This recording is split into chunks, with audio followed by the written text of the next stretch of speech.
आइए अब हम जानते हैं दुर्बल विद्युत अपघट्य यानी कि दुर्बल अम्लों तथा दुर्बल क्षारकों के आयनन स्थिरांक की गणना किस प्रकार से की जाती है। यहाँ पर हम बता दें कि दुर्बल विद्युत अपघट्यों का आयनन बहुत ही कम होता है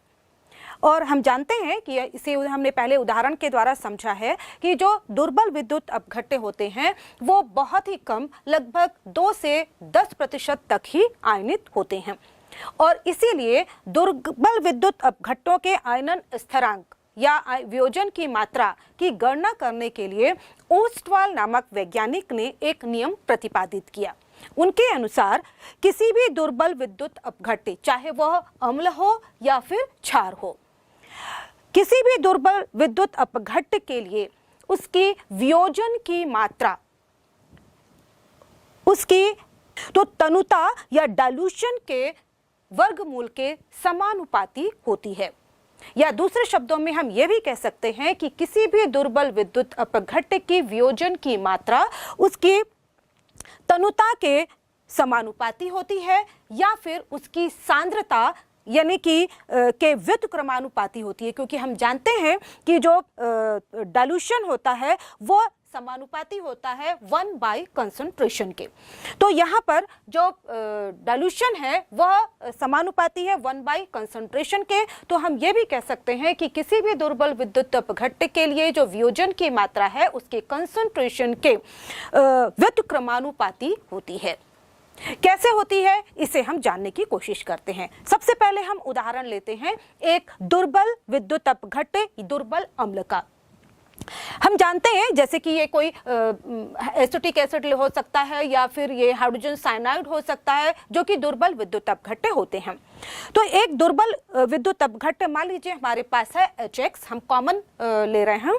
और जब हम इसका जलीय विलयन बनाते हैं तो इसका चूंकि इसका आयनन कम होता है, दुर्बल विद्युत अपघट्य का आयनन कम होता है और इसीलिए तो यह जो प्रोसेस होती है वह रिवर्सिबल होती है और यहाँ पर इक्विलिब्रियम स्थापित होता है, साम्यावस्था स्थापित हो पाती है। तो यहाँ पर जो दुर्बल विद्युत अपघट्य होता है, मान लीजिए यह HX है, जब इसे हम जल में घोलेंगे तो यह टूट जाता है हाइड्रोजन आयनों में और ये जो हाइड्रोजन आयन है काफी सक्रिय होते हैं तो वो जल के अणुओं के द्वारा ग्रहण कर लिए जाते हैं और इस तरह से हमें प्राप्त होते हैं हाइड्रोनियम आयन H3O+ आयन। और साथ ही साथ जो दूसरा भाग होता है जो ऋण आवेशित आयन होता है वह होता है X- आयन। अब ये इस प्रकार के जो प्रारंभिक सांद्रता यहाँ पर होगी तो मान लीजिए यहाँ पर जो दुर्बल अम्ल है उसकी प्रारंभिक सांद्रता C मोल पर लीटर है। उसी तरह से चूंकि यहाँ पर शुरू में जो अभिक्रिया के प्रारंभ में प्रोडक्ट नहीं होंगे इसलिए यहाँ पर हाइड्रोनियम आयन की सांद्रता साथ ही साथ यहाँ पर X- आयन की सांद्रता दोनों ही शून्य होगी। जैसे जैसे अभिक्रिया आगे बढ़ती है यहाँ पर जो दुर्बल विद्युत अपघट्य चूंकि बहुत कम आयनित होंगे इसलिए इनकी बहुत ही कम मात्रा वियोजित हो रही है और मान लीजिए ये जो मात्रा है वह अल्फा है, वह वियोजित होकर प्रोडक्ट में परिवर्तित होती है। तो जिस तरह से यहाँ पर चूंकि यहाँ पर C मोल, यहाँ पर मोलर सांद्रता C है और इसीलिए इसमें से वियोजित होने वाले जो अल्फा है उसकी मात्रा को हम ले लेते हैं C अल्फा। तो यहाँ पर उसी तरह से यहाँ पर जो वियोजित होने वाले के बनने वाले प्रोडक्ट की मात्रा हो जाएगी C अल्फा और उसी तरह से X- की सांद्रता भी हो जाएगी C अल्फा। तो यहाँ पर साम्यावस्था में जो हमारे पास जो सांद्रता प्राप्त होगी वो चूंकि यहाँ पर जो मूल सांद्रता थी उस C में से CX सांद्रता निष्कासित हो चुकी है, वियोजित हो चुकी है, इसलिए बची हुई सांद्रता जो होगी वो हो जाएगी C- CX के C अल्फा के और इसी तरह से हाइड्रोनियम आयन की सांद्रता C अल्फा तथा X- की सांद्रता भी हो जाएगी C अल्फा। अब इसके लिए चूंकि यह दुर्बल अम्ल है और इसके लिए जो साम्य स्थिरांक हो जाएगा वो हो जाएगा Ka। तो साम्य स्थिरांक Ka ये इक्वल टू हो जाएगा C alpha into C alpha by C- C alpha. अब यहाँ पर सी अल्फा दोनों मल्टीप्लाई होंगे तो यहाँ पर हो जाएगा सी स्क्वायर अल्फा स्क्वायर बाय, यहाँ पर हम c को कॉमन निकाल लेते हैं नीचे, तो यहाँ पर हमें मिल जाएगा c इंटू 1 माइनस अल्फा। अब ऊपर c स्क्वायर है और नीचे c है, इसमें से ऊपर वाला एक c और नीचे वाला c आपस में कैंसिल हो जाएंगे और ये हमारे पास जो फाइनल वैल्यू मिलेगी वो हो जाएगी c alpha square minus 1 minus alpha. तो यहाँ पर जो के ए की वैल्यू, के ए का मान हमें जो मिल रहा है वह मिल रहा है K A is equal to C alpha square by 1 minus alpha. अब यहाँ पर हम देखें कि चूंकि हमारा जो विद्युत अपघट्य है एक दुर्बल अम्ल है और दुर्बल अम्ल होने पर जो अल्फा है वियोजन की मात्रा बहुत ही ज्यादा कम है और इस स्थिति में हम जो 1 माइनस अल्फा है उसमें से अल्फा को नेग्लेक्ट कर सकते हैं और इस स्थिति में यहाँ पर जो उसकी वैल्यू 1 माइनस अल्फा है वो 1 के बराबर हो जाती है। तो इस स्थिति में यहाँ पर जो हमारा जो नया इक्वेशन हमें मिल जाएगा वो हो जाएगा केवल K A is equal to C alpha square. अब यहाँ पर यदि हम अल्फा की वैल्यू निकालें यानी कि वियोजन की मात्रा को यदि हम निकालते हैं तो ये अल्फा स्क्वायर ये बराबर हो जाएगा के ए बाय सी के, और यदि हम अल्फा निकालते हैं तो अल्फा इज इक्वल टू हो जाएगा अंडर रूट के ए बाय सी के। तो यहाँ पर स्पष्ट दिख रहा है कि जो वियोजन की मात्रा अल्फा है वह सी के इन्वर्सली प्रोपोर्शनल है, यानी कि जो अल्फा है वो इज इक्वल टू है 1 बाय रूट सी के। तो यहाँ पर हम देख रहे हैं कि जो वियोजन की मात्रा होती है या किसी दुर्बल विद्युत अपघट्य के लिए जो चाहे वो अम्ल हो या क्षार हो उसके लिए जो वियोजन की मात्रा होती है वह सांद्रता के व्युत्क्रमानुपाती होती है जबकि तनुता के समानुपाती होती है। इसका मतलब यह हुआ कि यदि विलयन सांद्र होगा यदि कि C की वैल्यू बढ़ेगी तो दुर्बल विद्युत अपघट्य के वियोजन की मात्रा कम हो जाएगी, अल्फा की वैल्यू कम हो जाएगी। दूसरी ओर यदि जैसे जैसे कंसंट्रेशन कम होता जाएगा वैसे वैसे यहाँ पर अल्फा की वैल्यू बढ़ती जाएगी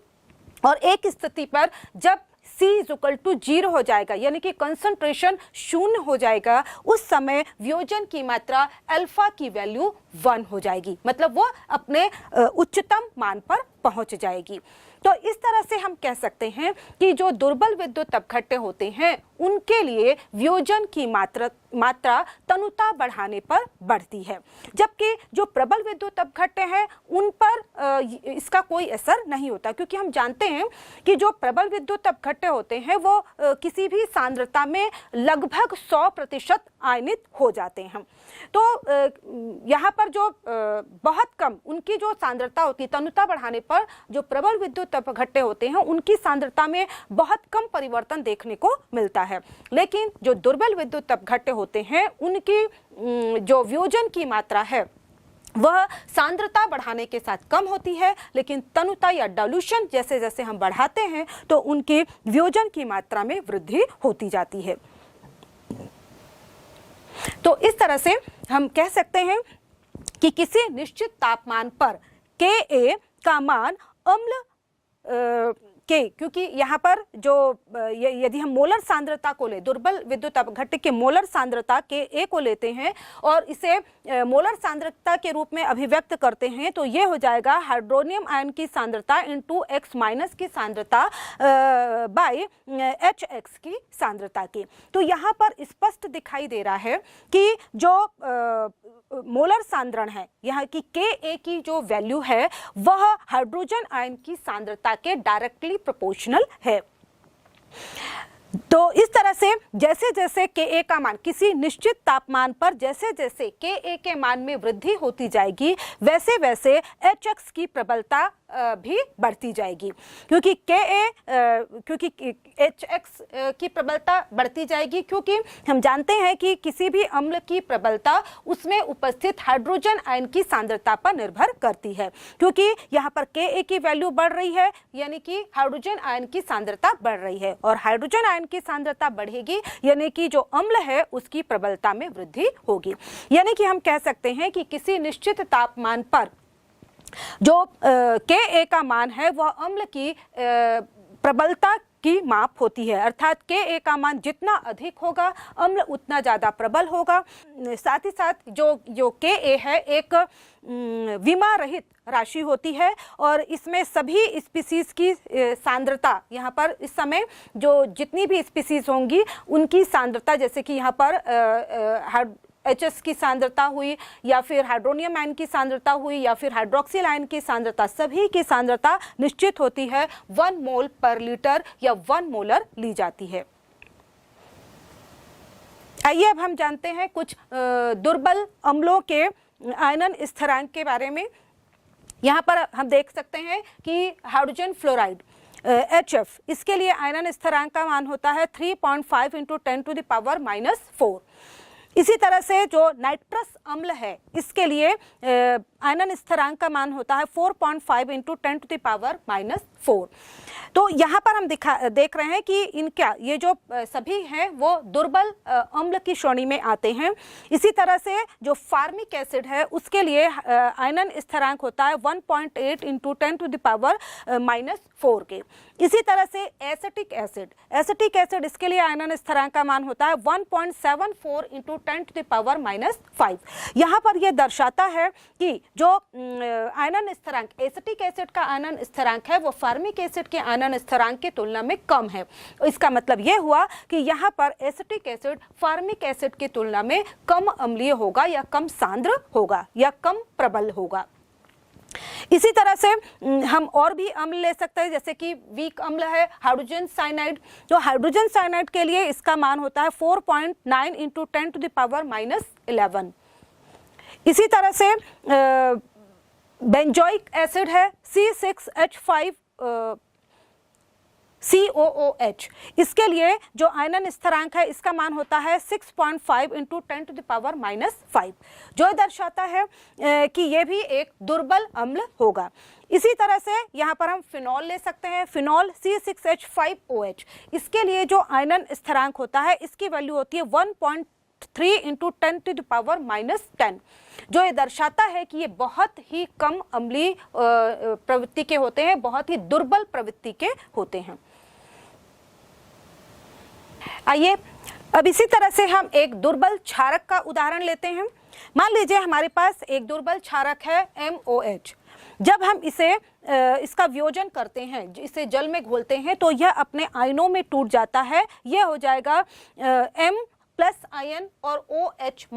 आयन। यदि हम यहाँ पर देखें कि मान लीजिए जो हमारे पास अभिकारक है उनकी प्रारंभिक सांद्रता C मोल पर लीटर है, जो क्षारक है उसकी प्रारंभिक सांद्रता है, और चूंकि हमारे पास अभी प्रोडक्ट अभिक्रिया की जो प्रारंभिक स्थिति होती है उसमें प्रोडक्ट के मान नहीं होंगे और इसलिए वहां पर इनकी जो मोलर सांद्रता होगी वह 0 होगी।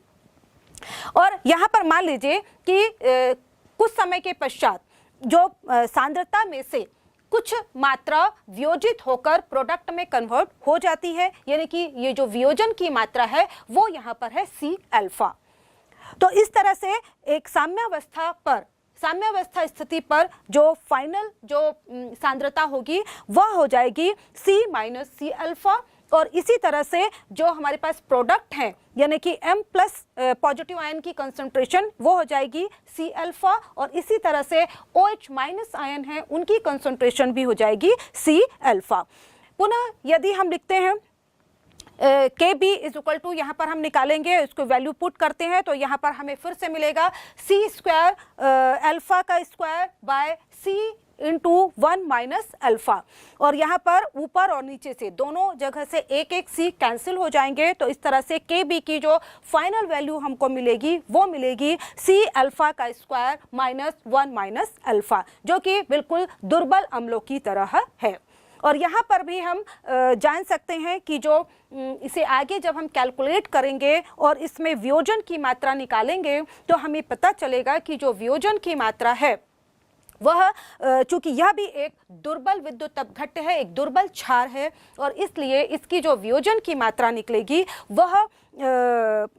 कंसंट्रेशन के व्युत्क्रमानुपाती होगी, जबकि तनुता यानी कि डाइल्यूशन के डायरेक्टली प्रोपोर्शनल होगी। तो इसका मतलब फिर से एक बार स्पष्ट होता है कि जो भी दुर्बल विद्युत अपघट्य होते हैं, चाहे वह दुर्बल अम्ल हो या फिर दुर्बल क्षार हो, जब उनका आयनन होता है तो उनकी वियोजन की मात्रा कंसंट्रेशन बढ़ाने पर कम होती है, जबकि तनुता बढ़ाने पर या डाइल्यूशन बढ़ाने पर बढ़ती है। इसी तरह से यहाँ पर 298 केल्विन टेम्परेचर पर हमारे पास कुछ क्षारकों के आयनन स्थिरांक की वैल्यू है, जिनके आधार पर हम इनकी आपस में तुलना कर सकते हैं कि कौन दूसरे से अधिक क्षार की प्रवृत्ति रखेगा। तो यहाँ पर हम जैसे देख सकते हैं डाईमेथिल एमीन, यहाँ पर CH3 होल ट्वाइस NH, और इसके लिए जो आयनन स्थिरांक की वैल्यू होती है वो होती है 3.4 × 10⁴। इसी तरह से यहाँ पर हम यदि ट्राई एथिल एमीन ले लें तो यहाँ पर C2H5 होल थ्राइस N, और इसके लिए जो आयनन स्थिरांक है उसकी वैल्यू होती है 6.45 × 10⁻⁵, जो ये दर्शाती है कि वह डाईमेथिल एमीन की तुलना में कम क्षार की प्रवृत्ति रखेगा, यानी कि दुर्बल क्षारक होगा। इसी तरह से हम अमोनिया ले लेते हैं, तो अमोनिया के लिए जो आयनन स्थिरांक की वैल्यू होती है वह होती है 1.77 × 10⁻⁵। इसी तरह से जो पिरिडीन, जिसे हम क्षारकीय पदार्थ के रूप में जानते हैं, इसके लिए आयनन स्थिरांक का मान होता है 1.77 × 10⁻⁹, जो यह दर्शाता है कि यह अमोनिया की तुलना में कम क्षार की प्रवृत्ति रखता है या दुर्बल क्षारक है। इसी तरह से हमारे पास एनिलीन, जो प्राथमिक एमीन है, एनिलीन C6H5NH2, या फिर हम यूरिया की क्षारकता या आयनन स्थिरांक की तुलना के द्वारा हम इनकी क्षारकता की तुलना कर सकते हैं। यहाँ पर जो एनिलीन है उसके लिए आयनन स्थिरांक की वैल्यू होती है 4.27 × 10⁻⁻10, जबकि यूरिया उसके लिए यहाँ पर जो उसके आयनन स्थिरांक की वैल्यू होती है 1.3 × 10⁻⁻14, जो यह दर्शाता है कि यूरिया सबसे दुर्बलतम क्षारक में से एक है। यहाँ पर हम ये भी देख सकते हैं कि सभी दुर्बल क्षारक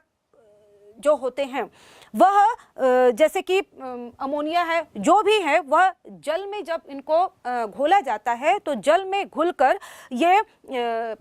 प्रोटॉन ग्रहण करते हैं, और प्रोटॉन ग्रहण करके साथ ही साथ OH- आयन देते हैं। जैसे कि हम यहाँ पर उदाहरण अमोनिया का ले सकते हैं। अमोनिया को जब हम जल में घोलेंगे तो यहाँ पर वह एक प्रोटॉन, क्योंकि क्षार की प्रवृत्ति होती है प्रोटॉन ग्रहण करने की, तो यह एक प्रोटॉन ग्रहण करेगा और NH4+ आयन बनाएगा। साथ ही साथ यहाँ पर एक आयन हमें नेगेटिव आयन मिलेगा, हाइड्रोक्सिल आयन, OH- आयन। तो इस तरह से विभिन्न दुर्बल क्षारकों के आयनन स्थिरांक की तुलना करके हम कंपेयर कर सकते हैं कि कौन कम क्षारकीय होगा या कौन प्रबल क्षारकीय होगा। आइए अब हम जानते हैं कि अम्ल सामर्थ्य यानी कि Ka और किसी क्षारक के सामर्थ्य Kb के बीच किस प्रकार का संबंध होता है। यहाँ पर हम बता दें कि Ka तथा Kb ये दोनों ही किसी भी संयुग्मी अम्ल क्षार युग्म में एक दूसरे में सरलतम रूप से संबंधित होते हैं। इसमें से यदि किसी एक की वैल्यू हमें पता हो तो हम दूसरे की वैल्यू प्राप्त कर सकते हैं। उसे हम एक उदाहरण के द्वारा समझते हैं। सबसे पहले हम यहाँ पर ले रहे हैं एक मान लीजिए हमारे पास है अमोनियम आयन, जिसे हम जल में घोलते हैं। तो चूंकि यहाँ पर अमोनियम आयन NH4+ आयन है तो यह अम्ल की भांति व्यवहार करेगा, और यहाँ पर चूंकि जल होगा है और जल यहाँ पर क्षारक की भांति व्यवहार करेगा। अमोनियम आयन एक प्रोटॉन त्याग कर अपने NH3 यानी कि संयुग्मी क्षार में परिवर्तित हो जाएगा, जबकि जो जल है जो कि यहाँ पर क्षारक के रूप में कार्य कर रहा है, यह एक प्रोटॉन ग्रहण करके संयुग्मी अम्ल में परिवर्तित हो जाएगा, यानी कि यहाँ पर यह H3O+ आयन में परिवर्तित हो जाएगा। अब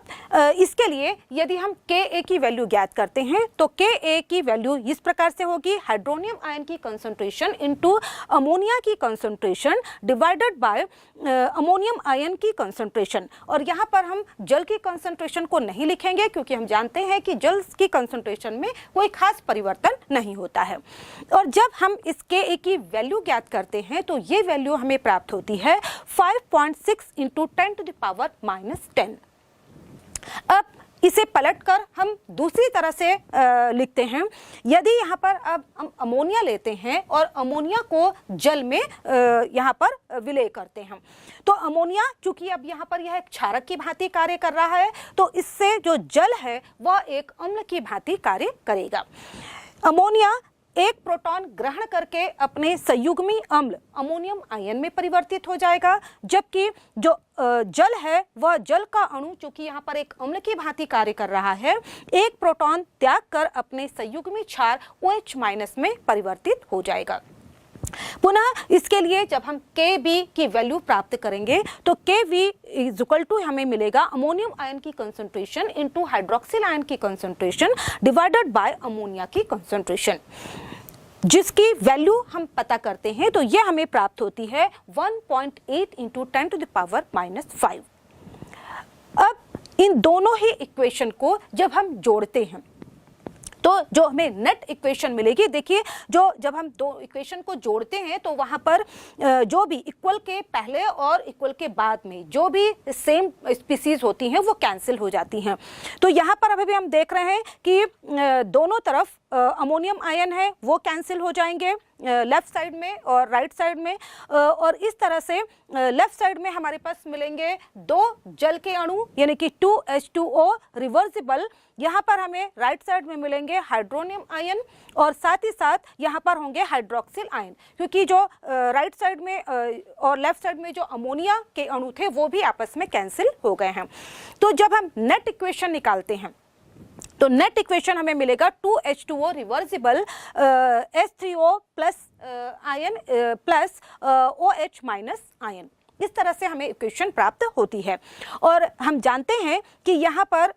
जब हम इसका Kw निकालेंगे तो ये जो Kw ये इज इक्वल टू होता है हाइड्रोनियम आयन की कंसंट्रेशन इनटू हाइड्रोक्सिल आयन की कंसंट्रेशन, और इनका गुणनफल जब हम निकालेंगे इसकी जो वैल्यू निकालते हैं वो होती है 1.0 इंटू 10⁻⁻14 मोलर या मोल प्रति लीटर। तो इस तरह से यहाँ पर हम देख रहे हैं कि दोनों ही जो इक्वेशन थे, पहला जो इक्वेशन था यानी कि जो Ka की वैल्यू थी और इस Kb की वैल्यू, इसका जब हम गुणनफल निकालते हैं इसे हम संख्यात्मक रूप से भी हम देख सकते हैं। यहाँ पर हम Ka की वैल्यू रखते हैं, Ka की वैल्यू यहाँ पर जो हमें फॉर्मूला मिला था वो था हाइड्रोनियम आयन की कंसंट्रेशन इनटू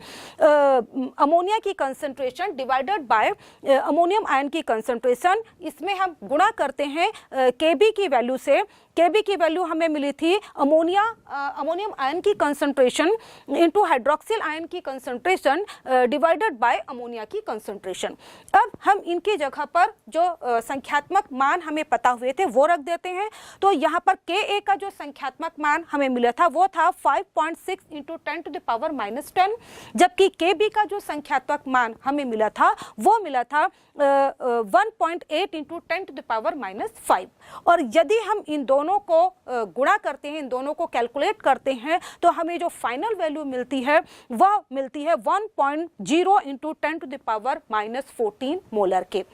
जो कि Kw के बराबर है।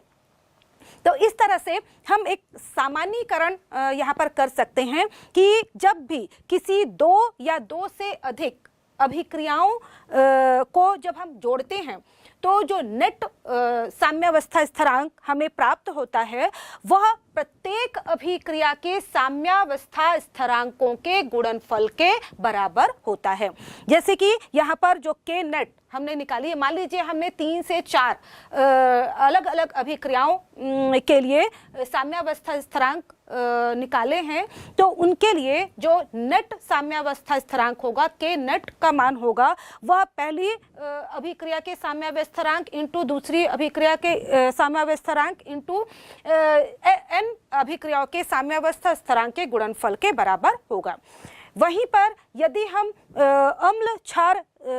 युग्म की बात करते हैं, संयुग्मी अम्ल क्षार युग्म के लिए यदि हम निकालते हैं तो वहां पर भी हमें एक वैल्यू मिलेगी Ka की, दूसरी वैल्यू मिलेगी Kb की। तो जो Ka और Kb इनका जो गुणनफल होगा वो Kw के बराबर होगा, जिसे अभी हमने उदाहरण के द्वारा देखा है। इसे हम एक और उदाहरण के द्वारा समझ सकते हैं। मान लीजिए हमारे पास एक स्पीसीज है, एक जिसे हम क्षार, जिसे हम जल में विलय करते हैं। यह जल में विलय होने पर जो बी स्पीसीज है वह एक प्रोटॉन ग्रहण करेगी और बी प्लस बनाएगी। साथ ही साथ यहाँ पर हमें OH माइनस आयन मिलेंगे। जब हम इसका Kb वैल्यू निकालेंगे तो ये हो जाएगी BH प्लस की कंसंट्रेशन इंटू OH माइनस की कंसंट्रेशन डिवाइडेड बाय B की कंसंट्रेशन। इसी तरह से अब इस अभिक्रिया में हम H प्लस आयन का गुणा करेंगे और H प्लस आयन से भाग भी देंगे। इसे तो यहाँ पर हम देखेंगे जो Kb की नई वैल्यू हमें प्राप्त होगी, तो Kb इज इक्वल टू हमें मिल जाएगा BH प्लस की कंसंट्रेशन इंटू OH माइनस की कंसंट्रेशन इंटू H प्लस की कंसंट्रेशन, क्योंकि हमने H प्लस का यहाँ पर गुणा किया है। उसी तरह से नीचे जो वैल्यू हमें मिलेगी वो होगी B की कंसंट्रेशन इंटू H प्लस की कंसंट्रेशन, क्योंकि हमने H प्लस की कंसंट्रेशन को यहाँ पर डिवाइड भी किया है। अब यहाँ पर हम देख रहे हैं कि यहाँ पर एक हमें वैल्यू मिल रही है जो Kb में जो ऊपर की तरफ है वहाँ पर OH माइनस की कंसंट्रेशन भी है और H प्लस की कंसंट्रेशन भी है। और हम जानते हैं कि जो OH माइनस की कंसंट्रेशन और H प्लस की कंसंट्रेशन का जब गुणा करते हैं तो हमें प्राप्त होता है Kw, यानी कि हमें Kb इज इक्वल टू प्राप्त हो जाएगा Kw और नीचे हमारे पास है B की कंसंट्रेशन इंटू H प्लस की कंसंट्रेशन। तो यहाँ पर हमें इसमें मिल जाएगा Ka की वैल्यू। तो इस तरह से पुनः यदि हम इसे रीअरेंज करते हैं तो हमें प्राप्त हो जाएगा Ka into Kb is equal to Kw। तो इस तरह से एक दूसरी विधि के द्वारा भी हम यह स्पष्ट कर सकते हैं या इसे सिद्ध कर सकते हैं कि जो संयुग्मी अम्ल क्षार युग्म होते हैं उनके आयनन स्थिरांकों का जो गुणनफल होता है वह Kw के बराबर होता है। उनके दोनों के आयनन स्थिरांकों के जो नेट आयनन स्थिरांक का मान होता है वह Ka के आयनन स्थिरांक और Kb के गुणनफल के बराबर होता है।